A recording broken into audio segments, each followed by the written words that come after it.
उनका पाठ का जो पहला गद्यांश आप लोगों के सामने है वो यहाँ पे है। पहला गद्यांश कर है कि रोहतास दुर्ग के प्रकोष्ठ में बैठी हुई युवती ममता सोन नदी के तीक्ष्ण गंभीर प्रवाह को देख रही थी। ममता विधवा थी, उसका यौवन सोन नदी के समान ही उमड़ रहा था। मन में वेदना, मस्तक में आंधी, आंखों में पानी की बरसात लिए वह सुख के कंटक शहर में विकल थी। वह रोहतास दुर्गपति के मंत्री चूड़ामणि की अकेली दुहिता थी। फिर उसके लिए कोई अभाव होना असंभव था, परंतु वह विधवा थी। हिंदू विधवा संसार में सबसे तुच्छ निराश्रय प्राणी है, तब उसकी विडंबना का कहाँ अंत था। यही पहला गद्यांश कह रहा है। देखिए, उपरोक्त गद्यांश का संदर्भ लिखना है। तो संदर्भ में उसी तरीके से हम लोग यहाँ पे भी लिखेंगे जैसे मित्रता में लिखे थे कि प्रस्तुत गद्यांश लिखेंगे उत्तर डाल करके, प्रस्तुत गद्यांश हमारी पाठ्य पुस्तक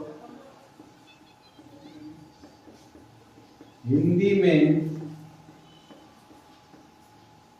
संकलित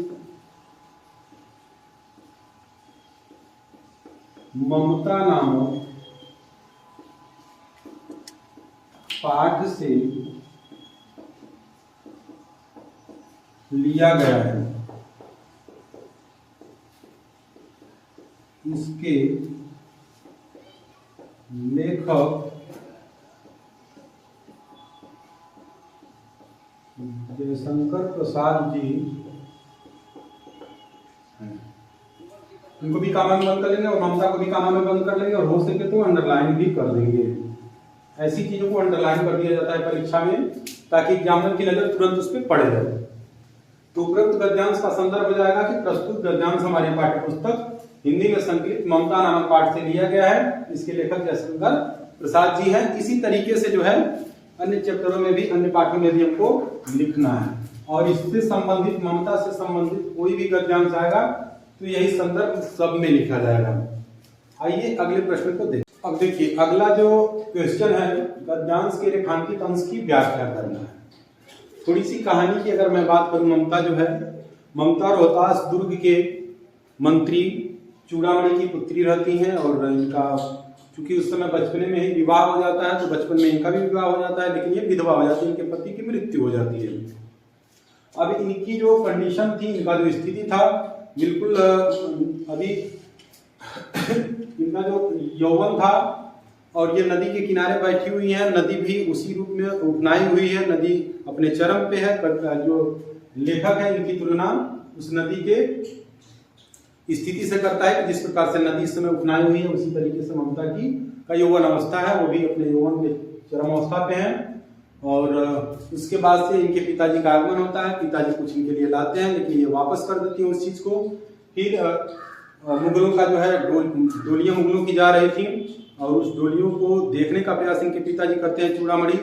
तो मुगलों को लगता है कि हम लोगों का जो है यहाँ पे सम्मान की बात है, वहां पे तलवारें निकल जाती हैं और इनके पिताजी मारे जाते हैं। वहां पे जो है सारी चीजें, वहां का रोहतास दुर्ग के राजा रानी, सारी वहां की संपत्ति शेरशाह के हाथ में चली जाती है और उसके बाद ये वहीं से भाग जाती हैं और भागने के बाद ये बनारस में आ जाती हैं और वहां पे जो है एक छोटी सी झोपड़ी बना के वहां रहने लगती हैं। कुछ समय के बाद जो है थका हारा एक व्यक्ति घोड़े पे सवार होकर के वहां पे आता है और उनसे आश्रय मांगता है। तो ये शुरू में तो आश्रय देने के लिए मना करती है, लेकिन फिर उसके बाद उसको आश्रय दे देती हैं, खाना पानी देती हैं, वहीं पे एक रात रुकता है, उसके बाद चला जाता है। कुछ समय बाद जो है वहां पे सैनिक इनको खोजते हुए आते हैं तो ये वहां पे नहीं मिलती हैं, हट जाती हैं। लेकिन उसके बाद जो है वो जो व्यक्ति रहता है घोड़े पे, वो हुमायूं रहता है। कुछ समय बाद हुमायूं का पुत्र जो है अकबर वहां पे जाता है और उस स्थान को देखता है और उस स्थान पे एक जो है मंदिर बनवाता है और लिखता है कि यहाँ पे एक रात जो है सभी दुनिया के सभी राज्यों पे राज करने वाले हुमायूं जो है यहाँ पे एक रात गुजारे हैं, एक रात उन्होंने यहाँ पे गुजारी है, उनकी याद में ये मंदिर बन रहा है। तो इस तरीके से ये कहानी है पूरी।